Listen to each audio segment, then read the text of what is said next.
این رویخط از 188 نام عبارت است. 188 نفری که ماه ینور زندگیشون با فاجعه انجام یافت. برخی از تیر سلاح و برخی دیگر از ضرب لطوکوب و شکنجه در بازپرسیا کشته شدند. مقامات ادعا دارد که هنوز نتوانستند عاملان مرگ اکثر کشته شده ها را پیدا کنند. تحقیقات ماه‌هاست ادامه دارد اما بی نتیجه. با این وجود نزدیکان قربانیان ناآرامی در قزاقستان ناامید نیستند و برای برقرار کردن عدالت و مجازات گناهکاران مبارزه را ادامه می‌دهند.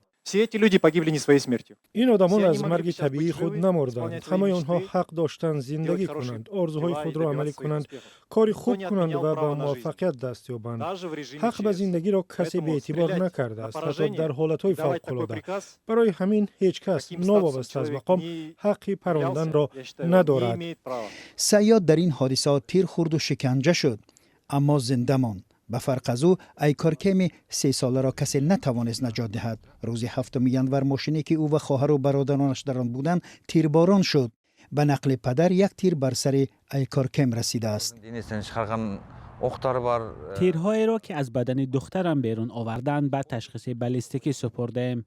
کارشناسان به خلاصه آمدند که این تیرها را تنها نظامیان استفاده میکنند، ولی پلیس همان وقت گفت ما نمیتوانیم اثبات کنیم که دقیقاً کی پرانده است، زیرا آن زمان الکی فرمان شده بود که آتش گشاده شود. مؤلفان مخزن معلومات را به چند قسم جدا کردند. همچنین در این مخزن نقل و صحبت‌های پیوندان افراد کشته شده جمع‌آوری شده است. 7 ینور برای همسران کوات بیتکنبیف و گلفیزا کلسلطانف آخرین روز همزیستی و عموماً زندگی شد. زن و شوهر بازنشسته را در ماشین شخصیشان پراندند. فرزندان تنها پس از چند روز از مرگ والدان خود آگاه شدند. وقتی ما رسیدیم دیدیم که ماشین پر از سوراخی است و سوخته است. در داخل آن استخوان‌های پدرم بود.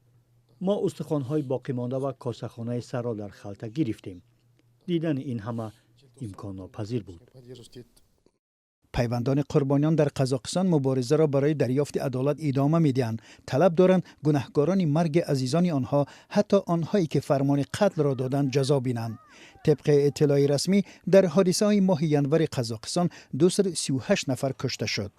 اما مقامات نام و نسب و جزئیات مرگ قربانیان را آشکار نکرده است. همان طوری که گناهکاران این کشتارها هم تا هنوز معلوم نشدند.